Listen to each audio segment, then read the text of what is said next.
عمران خان صاحب کے اوپر ملک کو تبدیل کرنے کا ان کے ناتواں کندھوں پر ایک ایسا بوجھ تھا، اور وہ بوجھ انہوں نے خود 24-25 سال تک جو اپنی سیاست کی، اس سیاست میں انہوں نے قوم سے کہا کہ وہ بوجھ ان کے کندھوں پر رکھا جائے،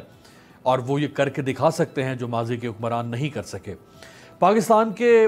بیشتر مسائل، بلکہ اکثریتی مسائل ایسے ہیں جن کا تعلق کہیں نہ کہیں پاکستان کے فرسودہ انتظامی ڈھانچے سے جڑا ہوا ہے، جن کا تعلق پاکستان کے سرکاری اداروں کی حیثیت سے ہے۔ وہ سرکاری ادارے کس طرح کام کرتے ہیں ان سے تعلق ہے۔ ان سرکاری اداروں میں جو سرکاری عہدے تخلیق کر رکھے ہیں ہم نے، ان عہدوں سے ہے، وہ جو فرسودہ عہدے جن میں سے بیشتر، پھر ان عہدوں پر فائز جو شخصیات ہیں، ان شخصیات کی اہلیت یا نااہلیت سے ان مسائل کا تعلق ہے۔ اور سب سے بڑھ کر پاکستان میں لاہور میں ایک والٹن اکیڈمی ہے، اس والٹن اکیڈمی سے CSS کرنے کے بعد جو اس افسر شاہی اس انکیوبیٹر سے نکل کر سامنے آتی ہے، اور جو 26-27 سال کی ایج میں انڈکٹ ہوتا ہے اور 60 سال کی ایج تک جاتا ہے، اور پھر 60 سال یعنی ریٹائرمنٹ کے بعد بھی ان میں سے کچھ لوگ کہیں نہ کہیں کسی نہ کسی عہدے پر بٹھا دیے جاتے ہیں۔ ایک طویل عرصے تک وہ پاکستان کے عام آدمی سے لے کر اداروں سے لے کر قومی خزانے تک کے اوپر حکمرانی کرتا ہے۔ سیاستدان 5 سال کے لیے آئے گا، اس کے بعد وہ جائے گا، پھر مینڈیٹ لے کر آئے گا۔ فوجی ڈکٹیٹر بھی 10 سال کے لیے آتا ہے، لیکن یہ افسر شاہی، یہ DMG، یہ PSP، یہ کم از کم 30 سال اور 35-36 سال تک پاکستان میں حکمرانی کرتے ہیں۔ یہ سارا ایک ایسا ایک گنجل ہے پاکستان میں جس کو سلجھانے کی ذمہ داری عمران خان صاحب نے اٹھائی تھی، اور اس کے لیے انہوں نے کچھ ٹاسک فورسز بنائیں۔ انہوں نے پاکستان کی ایک بہت معتبر شخصیت، ان کی خدمات حاصل کی۔ وہی شخصیت آج ہمارے ساتھ پروگرام میں موجود ہیں، سابق governor state bank of Pakistan, اور عمران خان صاحب کو انہوں نے بطور مشیر جو ادارہ جاتی اصلاحات، انسٹیٹیوشنل ریفارمز انیشیٹو جو پرائم منسٹر کا تھا، اس میں مشاورت کے لیے انہوں نے عمران خان صاحب کو جوائن کیا۔ آنریبل ڈاکٹر عشرت حسین صاحب ہمارے ساتھ موجود ہیں۔ ڈاکٹر صاحب آپ کا بہت شکریہ سر۔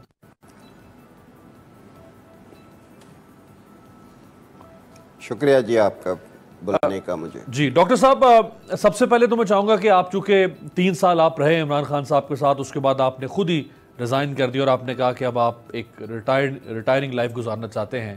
تو جو 3 سال کا عرصہ آپ نے عمران خان صاحب کے ساتھ گزارا،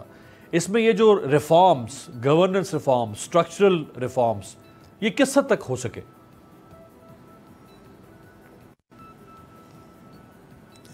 دیکھیں،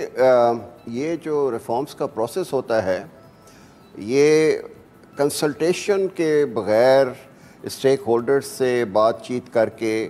اس کے بغیر نہیں ہو سکتا، کیونکہ آپ کا جو نظام ہے وہ اتنا زیادہ انٹرنچڈ ہے، اور یہ 1947 جب سے آزادی ہوئی ہے یہ نظام چل رہا ہے۔ کچھ اس میں اصلاحات گاہے بگاہے ہوئی ہیں، لیکن بیسک اسٹرکچر اس کا وہی ہے۔ تو یہ ٹاسک فورس بنی تھیں 2،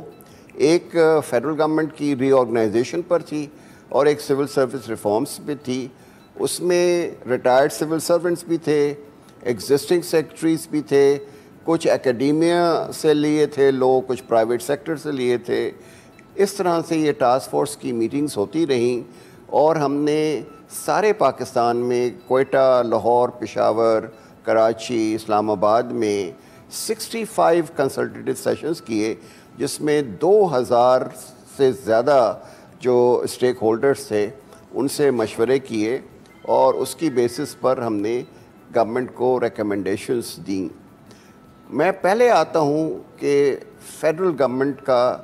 جو اس وقت ڈھانچہ ہے اور اس کے جو فنکشنز اور سائز ہے وہ بہت پھیل گیا ہے۔ یہ بھی حکومت میں کسی کو نہیں معلوم تھا کہ ہمارے فیڈرل گورنمنٹ میں کتنے انسٹیٹیوشنز ہیں۔ یہ پتہ تھا کہ 40 ڈویژنز ہیں، لیکن اس کے ذیلی ادارے جو تھے، جو اٹانومس باڈیز تھے، جو اٹیچ ڈپارٹمنٹس تھے، جو سبارڈینیٹ آفیسز تھے، وہ کتنے تھے اور وہ کیا کرتے تھے، اور ان کا مقصد ابھی قائم ہے یا نہیں۔ تو سب سے پہلے ہم نے یہ سروے کر کے معلوم کیا کہ سارے فیڈرل گورنمنٹ میں 440 ادارے ہیں، اور کچھ ادارے ہیں جو 1950 میں قائم ہوئے تھے اور ان کا جو کام ہے اب اس کی کوئی ضرورت نہیں ہے، لیکن وہ تنخواہیں بھی لے رہے ہیں اور وہاں پرکس بھی لے رہے ہیں اور کرائے بھی دے رہے ہیں۔ یہ سب سے پہلا ہم نے کام کیا کہ ان 440 کو پوری طرح سے اسکروٹنائز کیا اس ٹاسک فورس نے، اور اس نے ریکمینڈ کیا کہ اس میں سے صرف 307 ادارے جو ہیں وہ فیڈرل گورنمنٹ ریٹین کرے گی، باقی ادارے جو ہیں وہ بند کر دیے جائیں یا اس کو پرائیویٹائز کر دیا جائے یا ان کو مرج کر دیا جائے، یا ان کو کم از کم یہ نہیں ہے کہ جو پروونشل گورنمنٹ کے ساتھ ملا دیا جائے، کیونکہ 18th امینڈمنٹ کے بعد بہت سارے جو اس وقت سبجیکٹس ہیں وہ پروونشل گورنمنٹ کو ٹرانسفر ہو گئے ہیں، تو فیڈرل گورنمنٹ میں رکھنے کا کوئی جواز نہیں بنتا ہے۔ یہ رپورٹ ہم نے 2020 میں کیبنٹ کو اپروول کے لیے دی، وہاں ڈسکشن ہوا اور یہ رپورٹ اپروو ہو گئی۔ اس کے بعد کیبنٹ نے ایک کمیٹی بنائی کہ اس کو امپلیمنٹ کر دیا جائے، اور وہ کمیٹی جو ہے وہ 1.5 سال تک کام کرتی رہی، 36 اس نے میٹنگز کی، اور یہ کام جو ہے وہ پائے تکمیل تک پہنچ گیا ہے۔ اس کے جو ہم نے جائزہ لیا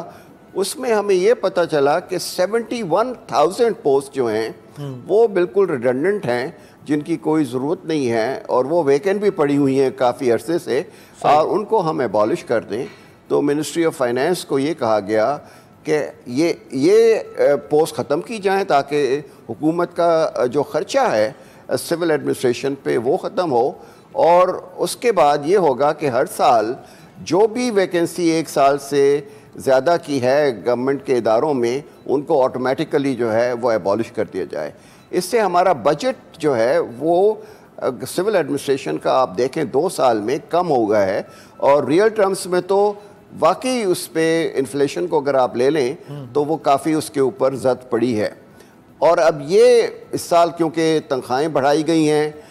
کافی دنوں سے تنخواہیں بھی نہیں بڑھی تھیں، تو اگر یہ سلسلہ جاری رہا تو میرا یہ خیال ہے کہ حکومت فیڈرل گورنمنٹ کا سائز جو ہے وہ ایک حد تک کم ہو جائے گا اور بجٹ پہ بھی اس کا بڑا مثبت اثر پڑے گا۔ تو ایک تو یہ